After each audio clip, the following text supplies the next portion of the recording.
Hello दोस्तों, केना छी अहाँ सबके स्वागत करै छी एकर नया ब्लॉग में। तो चलो आइ के ब्लॉग में अहाँ सबके देखाबऽ जा रहल छी जुड़शीतल पावनि के संपूर्ण पूजा विधि। ई दोसर पार्ट छै, हम पहले पार्ट एकर डालि देने छी, जे सब नहीं देखने हैं जाकर जरूर देखब।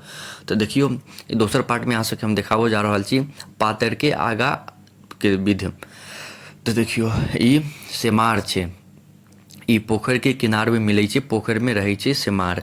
तो एकरा निकाल पोखर में से भोरे भोर लोग बीच के आनै छै। ई 15 अप्रैल के दिन, हम 14 अप्रैल के दिन सतुआ पावनि के दिन की सब होइ छै से हम फर्स्ट पार्ट में बतेने छी।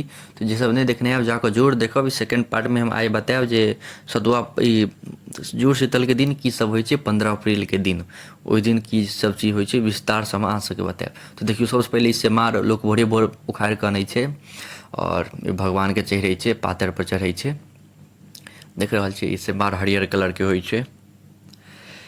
इएह सेमार लोग पोखर में रहै छै, भोरे भोर लोग उखाड़ के आनै छै। उखाड़ के मतलब कि पानि में से बीच के आनै छै, बहुते लोग सब आनै छै।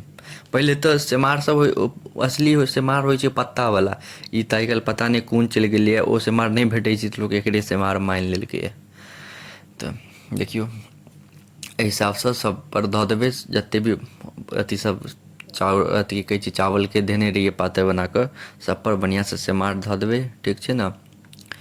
और ओहिके बाद अब अहाँ सब वीडियो में अंत तक बनल रहब। हम लास्ट में सब चीज बतायब, लास्ट तक एकदम बढ़िया से चीज बतायब तऽ अहाँ सब किछो मिस नहीं हुए। तेँ एकदम बढ़िया से देखैत रहब, एको रत्ती स्किप नहीं करब, बहुत मजा आयत। तो देखियो सब जगह बढ़िया से पातर दऽ देने छियै। और काल्हि जे राति में 14 अप्रैल के दिन होइ छै, देखियो सेमार कते बढ़िया से देने छी। इएह छै सेमार, जे सब नहीं देखने छी देख लिअ। इएह पोखर में से निकालल जाइ छै।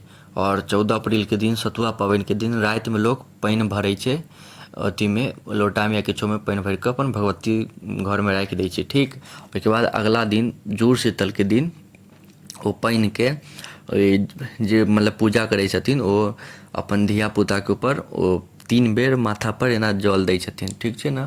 और ओ फिर जे जल बचै छै अथी लोटा में, ओ जल जुड़शीतलवला जल ओकरा पानि में मिला दियौ ज़्यादा, बड़का बाल्टी वाला पानि में, और सब गाछ सब में दऽ दियौ तऽ ओ बहुत ज़्यादा फायदा करै छै। तऽ इएह सब छै जे कोनो विध सब, ई सब बहुत शुद्ध विध सब छै मिथिलांचल के, बहुत पारंपरिक विध सब छै।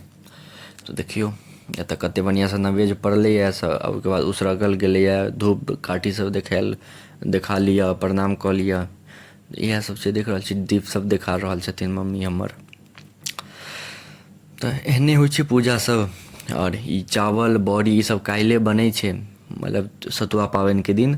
फर्स्ट पार्ट अहाँ सब जे सब नहीं देखने छी ने ओ देख कऽ आउ, तहन ई समझ में आयत, नहीं तऽ ई नहीं समझ में आयत। तो देखियो अब पातरि सब पड़ि गेलै तऽ आब भगवान के भगवती घर के 5 मिनट लेल लगा देबै, ठीक छै ने। आ इम्हर तावत गेट पर दै छियै अथी सब, देखाबै छी अहाँ सबके। एक सेकंड, अरे तोरी के देखियो कते भयंकर दूगो बिच्छू एलै, अरे देखियो। तऽ ई चूल्हा सब पर लोग केना दै छै। ई जे छलै ने चावल जे काल्हि बनेने रहियै बसिया चावल सब, ई चूल्हा पर, आइ चूल्हा नहीं पजरै छै। आइ के दिन लोग बसिये खाना खाइ छै, आइ के दिन सतुआ नहीं पियै छै। जुड़शीतल जे 15 अप्रैल के होइ छै ने, ओहिया लोग बसिया पावनि खाइ छै।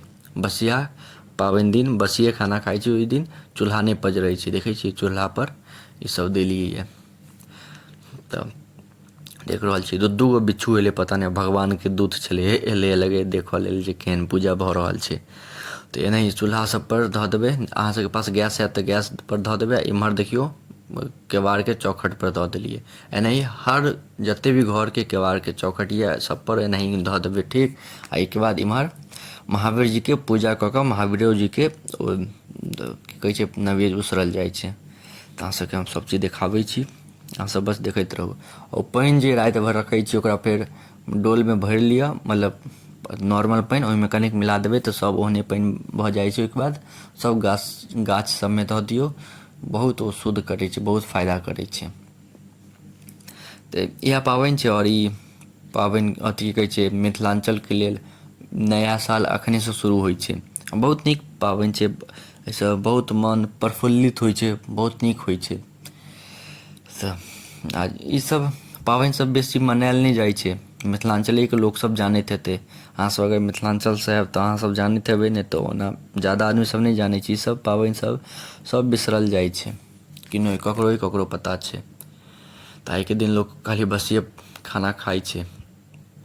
तऽ देखियौ महावीरो जी के धऽ देलियै उम्हर, अपन भगवती घर के लगा देबै कनिक देर तक, 5 मिनट तक, ताबत इम्हर महावीर जी के अपन पूजा कऽ लेब। ठीक छै ने। देख रहल छी कते सुंदर से पूजा भऽ रहल छै। अहूँ सब बतायब अहाँ सबके केहन लागल वीडियो। अहूँ सब जेना जेना बतेलू ओहि हिसाब से अहाँ सब पूजा करब। आइ के दिन लोग मीटो मुर्गा खाइ छै, मुर्गा नहीं मीट खाइ छै खास कर। तऽ देखियौ हमर पूजा भऽ गेलै। आब चलू, आब चलै छी भगवती घर दिसन। तऽ चलू, तऽ देखियौ थपड़ी पीट कऽ आ भगवती के घर गेट के खोलि देबै। ठीक छै। अब भऽ गेलै पूजा। ई की कहै छै, सबके प्रसादी सब दियौ खाय लेल, भऽ गेलै। इएह मेन पूजा रहै छै। तऽ अहाँ सब बतायब अहाँ सबके केहन लागल। अहाँ सबके एते देर तक देखऽके लिए धन्यवाद। और पिछला पार्ट जाकऽ जरूर देखब, बहुत नीक लागत। ओ पहिल पार्ट देखबै तहने दोसर पार्ट समझमे आयत। तऽ पहिल पार्ट जाकऽ एकदम शुरू से लऽ कऽ अंत तक देखू, बहुत नीक लागत।